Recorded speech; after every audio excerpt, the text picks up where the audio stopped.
we have yet again big club news and big transfer news that we must get through. So I can't really afford to waste any time with the intro. You guys know what to do. Hit that like button, share your thoughts and opinions, and don't forget to watch my John Duran analysis news video that is already out right now. Let's get straight into things. We start things with the update involving Levi Korbel and Bayern Munich, because this afternoon we got an update from Florian Plettenberg as he suggests Bayern Munich have remained in contact with both Levi Korbel and his camp as well. At the moment, there is still no official agreement between Bayern and Leverkusen regarding Jonathan Tah's transfer. There's possible fears the deal may collapse, but I don't think it's as strong right now. In the meantime, Bayern Munich of course are targeting alternatives, but we cannot forget they're also targeting additional defensive reinforcement. At the moment, they are open to selling De Ligt because he is the highest earning wage player in defense in their squad. They have an abundance of right-footed defenders, and Vincent Kompany wants a left-footed centre-back and is a massive fan of Levi Korbel. Now, our club doesn't want to sell, but this is why I get a little bit nervous now, because if Kompany sweet talks Levi Korbel, obviously he's one of the best defenders of his generation. He could tell Korbel, listen, come to Bayern Munich, you'll be my leading man, you'll win things here, you'll be looked after more, you'll have a better long-term career, and he gets to link up with your boy in Jamal Musiala. I don't think it's necessarily something that Korbel and his camp may just easily dismiss. I'd imagine though that there's an opportunity for Maresca to have conversations with Levi Korbel. Cole felt that confidence last season because Pochettino told him straight before the season started, you are my main man, you're my number one. And I imagine that Cole wants to feel that same energy from the new management, so time will tell on this matter. I don't think we're in any situation where we must be quick and hasty in negotiating anything.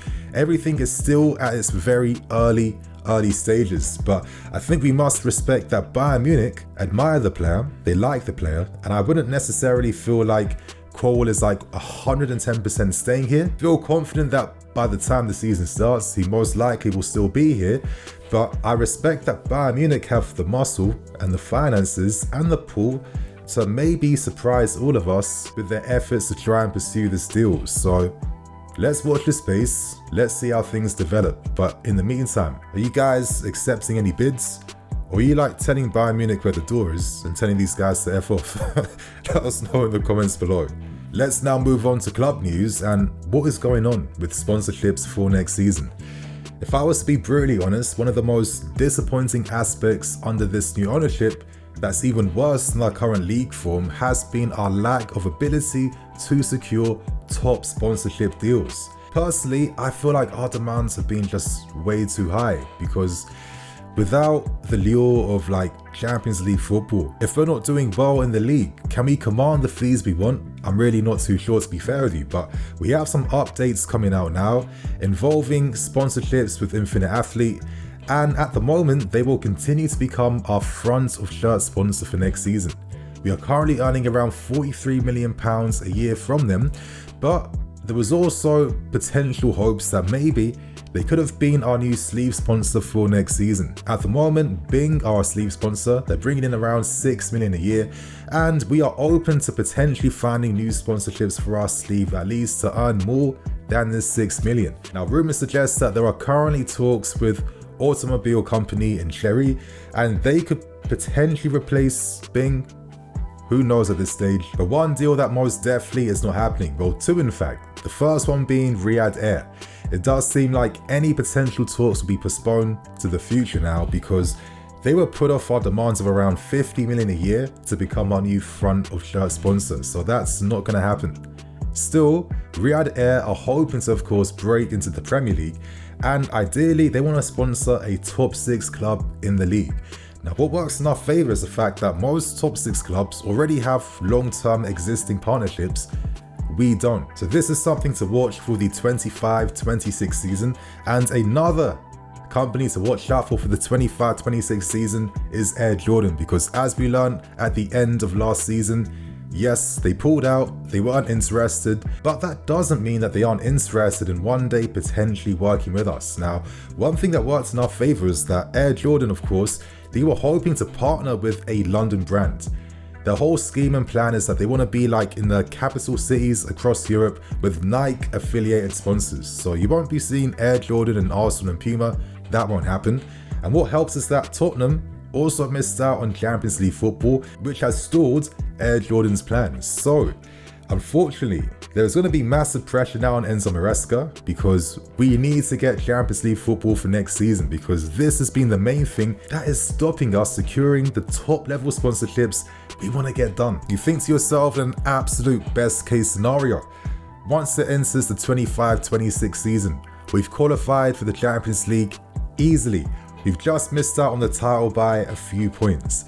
And now big brands like Air Jordan, Riyadh Air, they want to be our sponsors for the 25-26 season, whilst we also announced the next generation of superstars in Kendrick Pires, Esteval Willian, and then Infinite Athlete become our, sleeve sponsor for around 15 million in that season too. I know it's asking for so much, it's the absolute best case scenario, but in the meantime, we are struggling to secure anything greater than what we existingly have. So expect to see Infinite Athlete again for next season. We have more big transfer stories to get through and more big club news, but in the meantime, let's focus on the latest report that came out this evening involving the future surrounding Conor Gallagher. Now, as reported by The Guardian, in what's set to be maybe a massive big twist, there is a possibility that Gallagher will remain for next season and may in fact still sign this contract extension.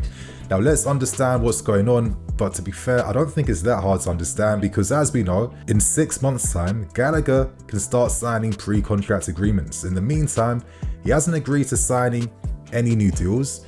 In the meantime, he isn't interested in moving to Spurs. He isn't interested in being a player swap with John Duran to go to Aston Villa, which should not surprise you whatsoever.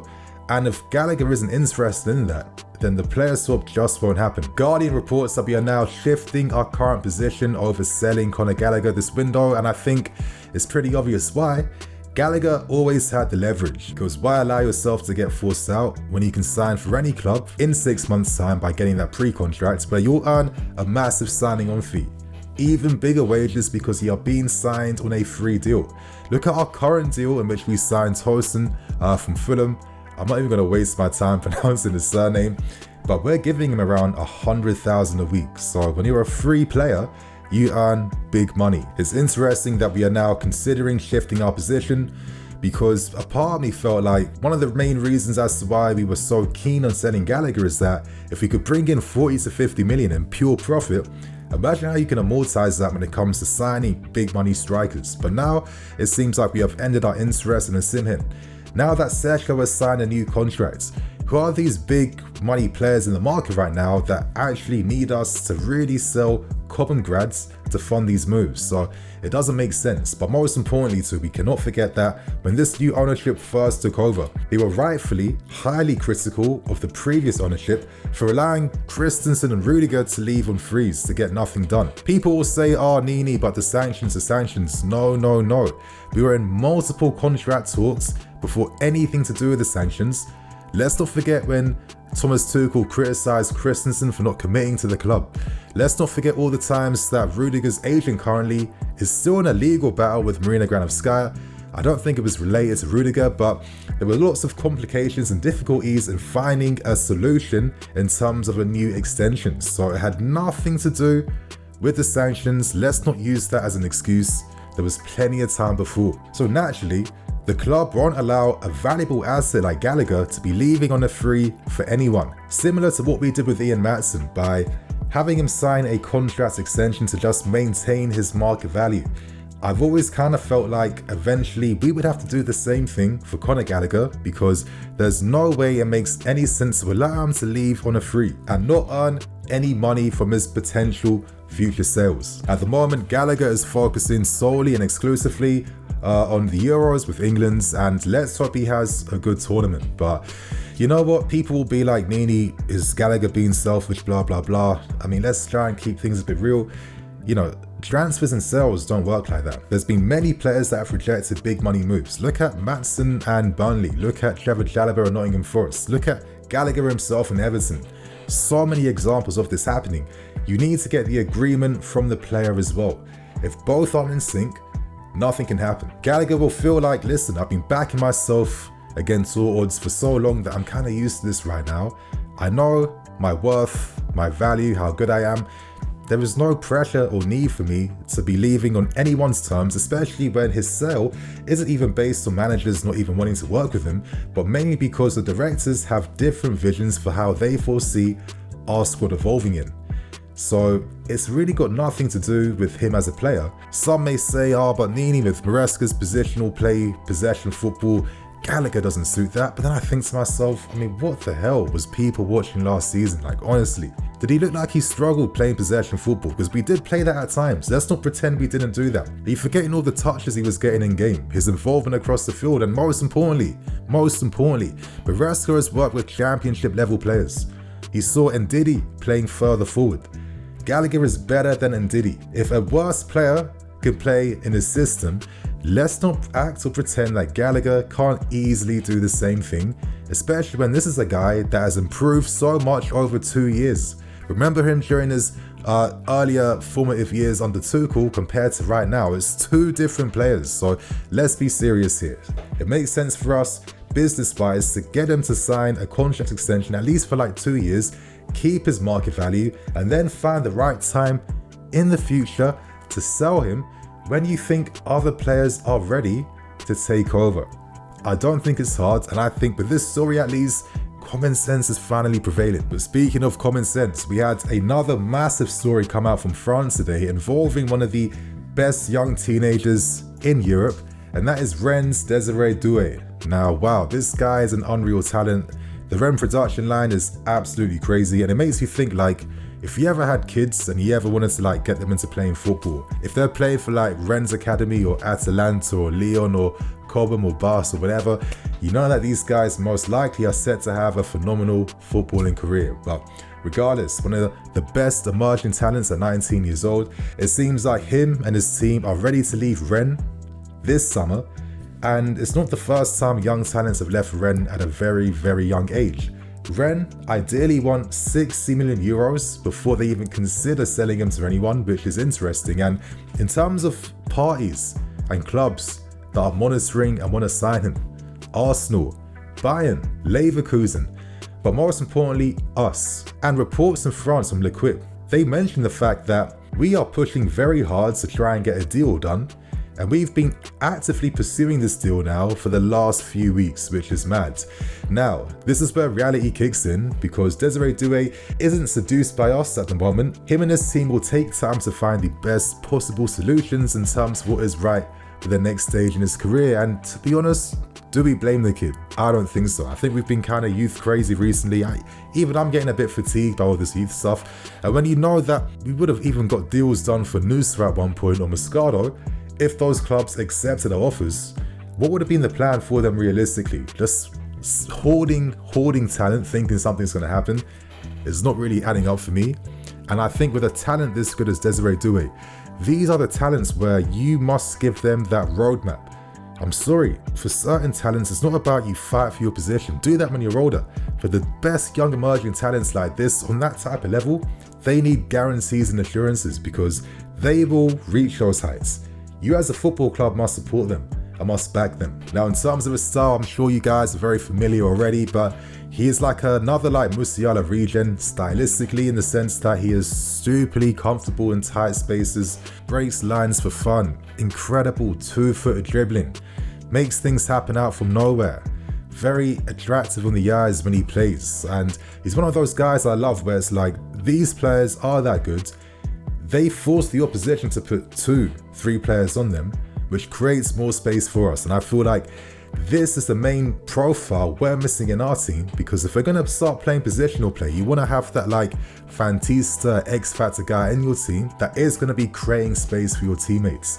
And I think Doue would be incredible for us, but then come on, Pires and Esteval Willian coming next season. We already have Nkunku, Palmer, potentially Olise coming.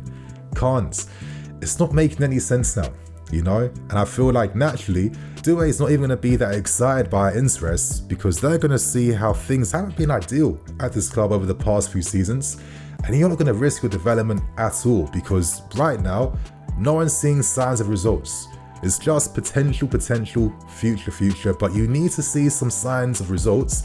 And because they aren't there, certain talents like this won't look at us. And I don't blame him because, I mean, come on, Mudrik's not really developed. I mean, where would he play? It's not really making sense, but who knows? Crazier things have happened. When this club really wants you, they are able to get you, as we've seen. And I find it fascinating that we've been holding aggressive talks for the past few weeks surrounding this wonder kid. I mean, how do you guys feel? Is this just sitting at this point? Is it madness? Or is this the right approach and we must be going for the elite level, like youth products coming out? Let us know. And my friends, for the final story to end things with more club news, we discussed the future of Andre Santos, and it's been revealed that we are not planning on letting him go out on loan for next season. We've informed Strasbourg and a host of other interested clubs who are hoping to maybe take him on loan that Santos is set to remain because Maresca wants to work with him. Maresca values his ability to play as that holding six, which he showed at Strasbourg in the end, playing that role really well. He can play in a more advanced position as well too. And obviously the guy's a big talent. And I think all of us were kind of surprised during last summer's pre-season that after impressing all of us, he was told to leave on loan. And that we even did business to sign Leslie Gallagher. So it's a bit of an interesting story here. But I'm kind of curious how legit or how concrete this news is at the moment, because I always felt like Andre Santos should only come to our squad if Conor Gallagher was leaving. Because I look at the midfield now, Enzo, Caicedo, Conor, you're looking at guys like Lavia who's returning, you got Leslie, and then potentially Andre Santos. You can't have 6 mids in this system, knowing that maybe Cole Palmer and then Kunku might be taking up 8 roles as well too. It's overkill. And I think this is why maybe the club are hoping to maybe sell Conor to start introducing some of their buys into the squad. But with latest reports suggesting that we can't afford to allow Conor to leave in his final 12 months, which is obviously the right move, I'm now thinking, would I be surprised if Andre Santos got one more loan? Especially to maybe a club playing in European football. Who knows?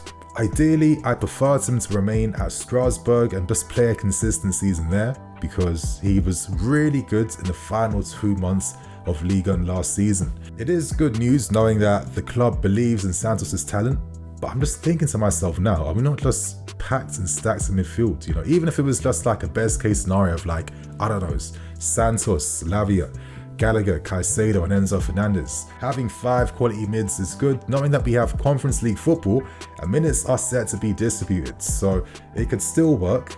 Maybe Leslie gets a loan move, time will tell, but I mention this point because I think we always act under this ownership, like we can play 4D chess and like every play that we're putting in place for the future will become that inevitability. Life don't work like that. The world, the universe does not bend to our whims. It does not work like that.